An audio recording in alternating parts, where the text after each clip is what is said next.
ಅಮ್ಮ ನಮಸ್ಕಾರ ಅಮ್ಮ. ನಿಮ್ಮ ಹೆಸರು? ಶಮೀಮ್ ಎಜಾಜ್. ಶಮೀಮ್ ಎಜಾಜ್. ಎಲ್ಲಿ ಅವರು ನೀವು ಆಕ್ಚುಲಿ? ಇಲ್ಲ, ಮೈಸೂರಲ್ಲಿ ಮಂಡಿ ಮೊಹಲ್ಲ ಮುನ್ಸಿಲಾಪುರ ಹತ್ರ ಇರೋದು. ಇವತ್ತು ಏನಕ್ಕೆ ನೀವು ಇಲ್ಲಿ ಬಂದಿದ್ದೀರಿ? ನಾನು ಜನರಿಗೆ ಮೆಸೇಜ್ ಕೊಡಕ್ಕೆ ಬಂದಿದ್ದೀನಿ. ಏನ್ ಮೆಸೇಜ್ ಕೊಡ್ತಿದ್ದೀರಿ? ನನ್ಗೆ ಟಿವಿ ಬಂದಿತ್ತು, ಅದು ವಾಸಿ ಆಯ್ತು. ಅದು ನೀವು ಯಾರಿಗಾದ್ರೂ ಬಂದ್ರು ನೀವು ಹೋಗಿ ಟೆಸ್ಟ್ ಮಾಡಿಸಿ, ಸ್ಯಾಂಡಿ ರೂಮ್ಗೆ ಹೋಗಿ ಟೆಸ್ಟ್ ಮಾಡಿಸಿ ಮಾತ್ರೆ ತಗೊಳ್ಳಿ, ವಾಸಿ ಆಗ್ತದೆ. ಈಗ ನಿಮ್ಗೆ ಟಿಬಿ ಅಂತ ಬಂತಲ್ಲ, ಅದಕ್ಕೆ ಏನೇನ್ ಲಕ್ಷಣಗಳು ಕಾಣ್ತಾ ಇತ್ತು ನಿಮ್ಗೆ? ಕೆಮ್ಲಿತ್ತು, ಪದೇ ಪದೇ ಜ್ವರ ಬರ್ತಾ ಇತ್ತು, ಸುಸ್ತಾಗಿ, ಮತ್ತೆ ಮನ್ಗಿದ್ರೆ ಹೇಳಕ್ಕೇನೆ ಆಗ್ತಾ ಇತ್ತಿಲ್ಲ, ಏನು ತಿನ್ನಕ್ಕೇನು ಆಗ್ತಾ ಇತ್ತಿಲ್ಲ, ಆತರ ಎಲ್ಲ ಸಿಂಪ್ಟಮ್ ಆಯ್ತು. ಟಿಬಿಗೆ ಎಲ್ಲಿ ತೋರಿಸ್ಕೊಂಡ್ರಿ ನೀವು? ಎಲ್ಲಿ ಹೋಗಿ ತೋರಿಸ್ಕೊಂಡ್ರಿ? ಯಾವ ಹಾಸ್ಪಿಟಲ್ ತೋರಿಸ್ಕೊಂಡ್ರಿ? ಅದು ಸ್ಯಾನಿಟೋರಿಯಂ ಹೋಗಿ ತೋರಿಸ್ಕೊಂಡ್ರಿ. ಆಯ್ತಾ? ಈ ಸ್ಯಾನಿಟೋರಿಯಂ ಅಲ್ಲಿ ತೋರಿಸ್ಕೊಂಡು ನಿಮ್ಗೆ ಟಿಬಿ ಕಾಯಿಲೆ ಇದೆ ಅಂತ ಗೊತ್ತಾದ್ಮೇಲೆ ಎಲ್ಲಿ ಮಾತ್ರೆ ತಗೊಂಡ್ರಿ ಅಮ್ಮ ನೀವು? ವೀರಂಗೆರೆ ಹಾಸ್ಪಿಟಲ್. ಎಷ್ಟು ದಿನ ಮಾತ್ರೆ ತಗೊಂಡ್ರಿ ನೀವು? 2 ವರ್ಷ. 2 ವರ್ಷ ಮಾತ್ರೆ ತಗೊಂಡ್ರಿ. ಸಾಮಾನ್ಯವಾಗಿ ಅದು ಟಿಬಿಗೆ 6 ತಿಂಗಳು ಇದಾಗ್ತದೆ.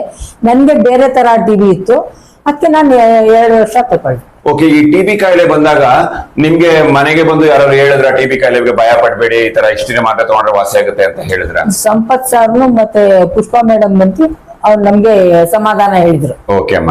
ಈಗ ಟಿಬಿ ಕಾಯಿಲೆ ಬಂದಿತ್ತಲ್ಲ, ನೀವು ಯಾವ ತರ ಆಹಾರ ತಗೊಂಡ್ರಿ? ಏನು? ಚೆನ್ನಾಗಿ ಮೊಟ್ಟೆ ತಿನ್ನಿ, ಮಾಂಸ ತಿನ್ನಿ, ಚೆನ್ನಾಗಿ ತಿನ್ನಿ, ಹೆಲ್ದಿ ಫುಡ್ ತಗೊಳ್ಳಿ ಅಂತ. ಒಳ್ಳೆ ಊಟ ತಿಂಡಿ ಮಾಡಿದ್ರೆ ಟಿಬಿ ಕಾಯಿಲೆ ವಾಸಿ ಆಗುತ್ತೆ ಅಂತ ಗೊತ್ತಾಗುತ್ತೆ. ಮತ್ತೆ ಸರ್ಕಾರದಿಂದ ಏನಾದ್ರು ನಿಮ್ಗೆ ಪೌಷ್ಟಿಕಾಂಶ ಏನಾದ್ರು ಪೌಷ್ಟಿಕ ಆಹಾರ ಕೊಟ್ರ? ಇದು ಪ್ರೋಟೀನ್ ಕೊಟ್ಟಿದ್ರಲ್ಲ, ಪೌಡರ್ ಕೊಟ್ಟು ನಿಮ್ಗೆ ಕುಡಿಯೋದಕ್ಕೆ. ಆಯ್ತಾ? ಈ ಟಿಬಿ ಕಾಯಿಲೆ ಬಂದ್ಮೇಲೆ ನೀವೇನಾದ್ರು ದುಡ್ಡು ಖರ್ಚು ಮಾಡಿದ್ರ? ಏನು 1 ಪೈಸಾ ಯಾವ ದುಡ್ಡನ್ನು ಖರ್ಚು ಮಾಡಿಲ್ಲ. ಆಯ್ತಾ? ಅದೇ ಸರ್ಕಾರದಿಂದ ಬೇರೆ 500 ರೂಪಾಯಿ ಪ್ರತಿ ತಿಂಗಳು ಕೊಡ್ತಾರೆ. ಮತ್ತೆ ಈ ಟಿಬಿ ಕಾಯಿಲೆ ಬಂದಿದೆಯಲ್ಲ, ಟಿಬಿ ಕಾಯಿಲೆ ಬಂದಾಗ ನಿಮ್ ಮನೆಯವ್ರಿಗೆ ಏನಾದ್ರು ಭಯ ಆಯ್ತಾ, ಏನಾದ್ರು ಹೆದರಿಕೆ ಆಯ್ತಾ? ಅವ್ರಿಗೆಲ್ಲ ಗೊತ್ತಿದೆ ಯಾರಿಗಾರು ಟಿಬಿ ಕಾಯಿಲೆ ಬಂತಾ? ಯಾರಿಗಾರು ಬೇರೆಯವ್ರಿಗೆ ಏನಿಲ್ಲ? ಯಾರಿಗೂ ಬಂದಿಲ್ಲ. ಓಕೆ. ಈಗ ಇಷ್ಟಿನ ಸಾರಾಂಶ ಏನಂದ್ರೆ, ನೀವು ಜನಗಳಿಗೆ ಟಿಬಿ ಕಾಯಿಲೆ ಬಂದ್ರೆ ಎದುರುಬಾರ್ದು, ನಾ ತರ ಟಿಬಿ ಗೆದ್ದಿದ್ದೀನಿ ಅಂತ ಹೇಳಕ್ಕೆ ನೀವು ಇಷ್ಟಪಡ್ತೀರಾ. ಅದನ್ನ ಏನ್ ಹೇಳ್ತೀರಾ ಜನಗಳು? ಒಂದ್ಸಲ ಲಾಸ್ಟ್ ಅಲ್ಲಿ ಒಂದು ಮೆಸೇಜ್ ಕೊಡಿ, ಸಂದೇಶನ ಕೊಡ್ಬೇಕು ಅಂತ ನಾನು ಕೇಳ್ಕೊತೀನಿ. ನಾನು ಹೇಳ್ತಾ ಇದ್ದೀನಿ ನೋಡಿ, ಟಿಬಿ ಬಂದಿದ್ದು ನಾನು ಮಾತ್ರೆ ಎಲ್ಲ ತಗೊಳ್ದು ವಾಸ ಇತ್ತು.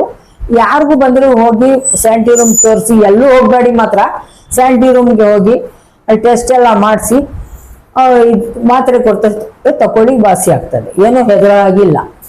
ಇವತ್ತು ಶಮೀಮ್ ಎಜಾಜ್ ಅವ್ರು ಬಂದು ಟಿಬಿ ಕಾಯಿಲೆ ಬಗ್ಗೆ, ಈ ತರ ಟಿಬಿ ಬಂದ್ರೆ ಹೆದರ್ಬೇಕಾಗಿಲ್ಲ ಅನ್ನೋ ಒಂದು ಸಂದೇಶನ ನಿಮ್ಗಳಿಗೆ ಕೊಟ್ಟಿದ್ದಾರೆ.